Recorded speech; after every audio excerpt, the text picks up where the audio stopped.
Independent عربية بودكاست.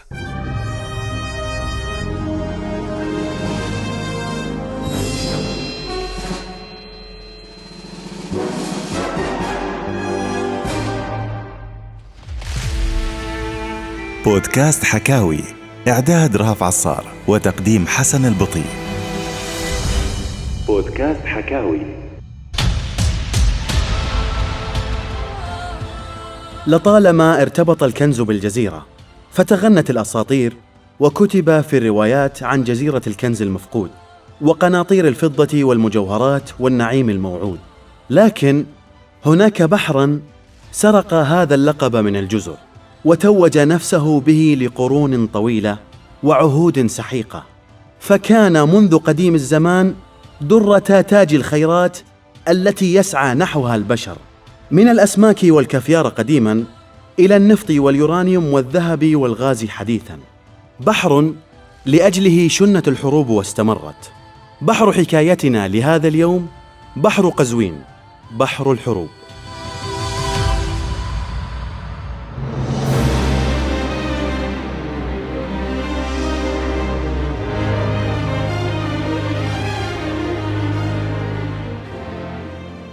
لنبدأ الحكاية من القرن السابع للميلاد، تحديداً من الحقبة الزمنية التي حكمت فيها إمبراطورية الخزر الأراضي الواسعة بجوار بحر قزوين، أو كما يسمى قديماً على اسمها بحر الخزر. اختلف المؤرخون واحتاروا في معرفة أصول شعب إمبراطورية الخزر، فمنهم من قال إنهم من السكان الأصليين لشمال القوقاز، ومنهم من رأى أنهم من نسل شعوب الإيغور، وآخرون قالوا أنهم شعب من شعوب الأتراك المهاجرة، والكثير من التخمينات التي لم تصل إلى أي نتيجة مؤكدة.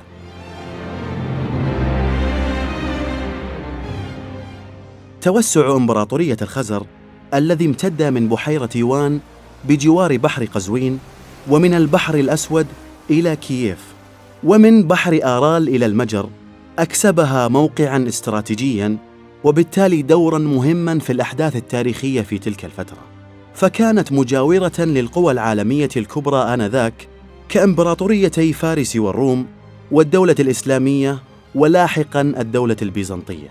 مع اتساع الدولة الإسلامية وشمولها أجزاء من بلاد فارس والروم، أصبحت ملاصقة أكثر للخزر، والتاريخ يمتلئ بالمواجهات الحربية بين إمبراطورية الخزر والمسلمين في عهد الدولة الأموية، إلا أنها قلت في عهد الدولة العباسية، فقوة الخزر آنذاك لم تكن تكفيهم لمواجهتهم، لكن ذلك لم يمنعهم من تشكيل علاقات مع العباسيين سلماً وحرباً. وبحكم هذا القرب المكاني اعتنق بعض سكان الخزر الديانة الإسلامية، ولم يستطع زعماؤهم منعهم من ذلك.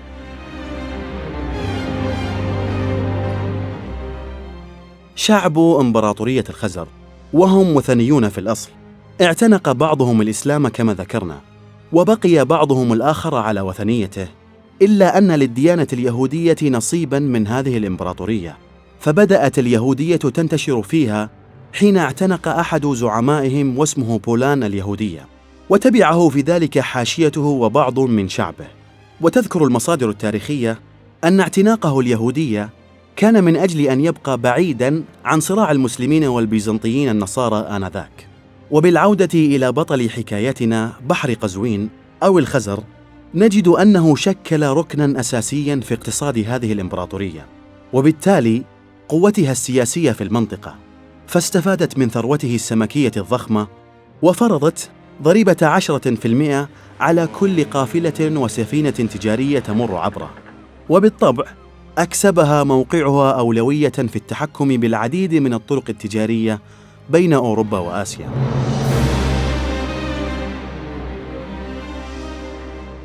تمر القرون وتتعاقب الحضارات إلى أن نصل للقرن 19 الذي لم تعد إمبراطورية الخزر موجودة فيه. في هذا القرن تكون بطولة مشهد بحر قزوين من نصيب الاتحاد السوفيتي والإمبراطورية الروسية، فيتم اقتسام السيادة عليه بينهما. وحينها كانت قد اكتشفت أعظم ثروات قزوين والتي ستجعل تاريخه يحفل بالصراعات والخلافات من أجل الحصول عليها. تم اكتشاف الثروة النفطية في قاع قزوين إلى جانب الغاز واليورانيوم والذهب، ليكون بذلك ثاني أغنى منطقة بالنفط والغاز بعد دول الخليج.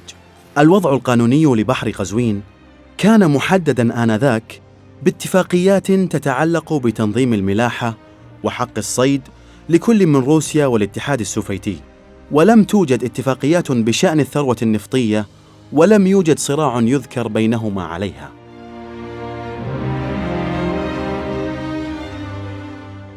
لكن الصراع الحقيقي يبدأ بانهيار الاتحاد السوفيتي عام 1991، فمع تفكك دول الاتحاد السوفيتي يصبح بحر قزوين كنزاً بين 5 دول ترى في ثرواته مفتاح أحلامها وأمجادها، خصوصاً تلك التي أنهكتها سنوات الشيوعية واستنزفت اقتصادها.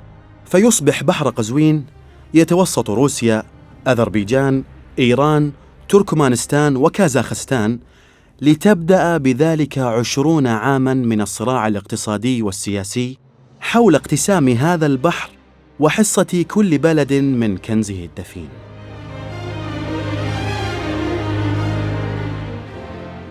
في البداية سنظن أن الصراع اقتصر فقط على الدول المطلة على بحر قزوين، لكن الأمر أعقد من ذلك بكثير، فبعض من هذه الدول لا تملك الإمكانيات المادية أو التقنية التي يتطلبها استخراج النفط وخيرات هذا البحر، فلجأت حكوماتها لشركات عالمية تقوم بهذه المهمة.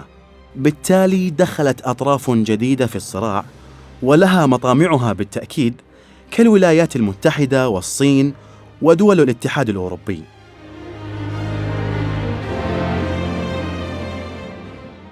تقترح إيران تقسيم مياه البحر بالتساوي وتطبيق مبدأ السيادة المشتركة، وتقترح روسيا تقسيم قاع البحر إلى قطاعات وطنية بطريقة خط الوسط، بحيث يكون للدول استغلال الموارد بحسب حدود قطاعها، مع ترك سطح المياه للاستغلال العام. وبين هذا الاقتراح وذاك يدوم الصراع الذي تسعى فيه الدول لتحقيق مصالحها بأكمل صورة. ولا يقف الحد عند اقتسام البحر، بل هناك بعد آخر، ألا وهو تأسيس خطوط أنابيب استخراج ونقل النفط والغاز من قزوين إلى الأسواق العالمية، التي سيقتضي مدها عبر دول ليست من ضمن ال5 المعروفة، فيصبح لدينا دول جديدة قد لا تلتقي مصالحها مع الدول الأخرى.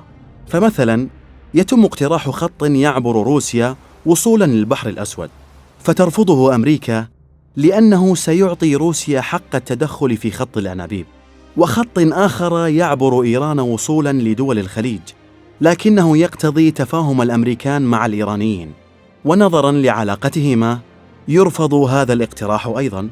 ليظهر لنا اقتراح ثالث، وهو أن تمر الأنابيب بأفغانستان وصولا إلى شواطئ باكستان، وهو خط يمتاز بأمانه وقصر طوله، لكن ترى أمريكا أنه ينبغي عليها السيطرة على أفغانستان لتحقيق أهدافها من خلاله، حتى أنه في إحدى السنوات وجهت شركة يونوكال الأمريكية دعوة للحكومة الأفغانية لزيارة أمريكا، على أمل أن يتم اختيارها لمشروع نقل النفط والغاز عبر أفغانستان.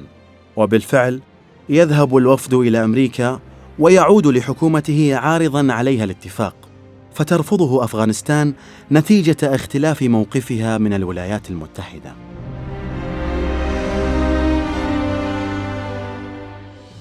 يأتي عام 2018 بحدث تاريخي، حيث تعقد قمة في كازاخستان تضم دول بحر قزوين، وتعلن عن اتفاقية تحدد الوضع القانوني لبحر قزوين.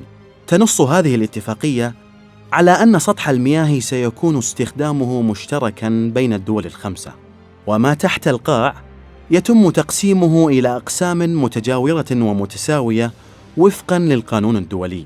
أما عمليات الشحن والصيد والبحث العلمي ومد خطوط الأنابيب فتتم وفقاً لقواعد متفق عليها.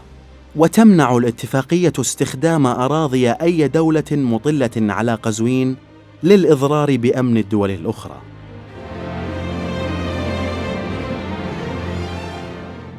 على الرغم من هذه الاتفاقية التاريخية، لا يمكننا القول إن الصراعات ستنتهي والمطامع سوف تنحصر، فالكثير من التحليلات حول هذه الاتفاقية تشكك بجدواها وإمكانية تطبيقها بسلام.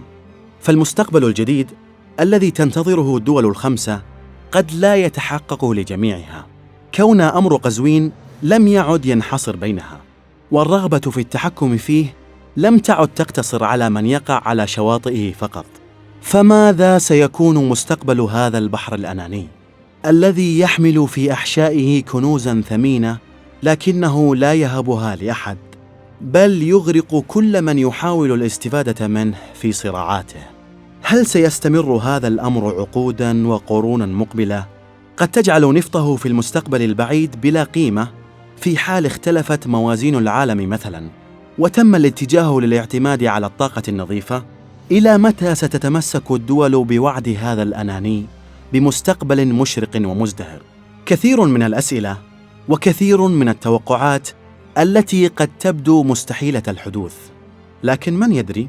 فلطالما أدهشنا التاريخ وقلب جميع الموازين. بودكاست حكاوي.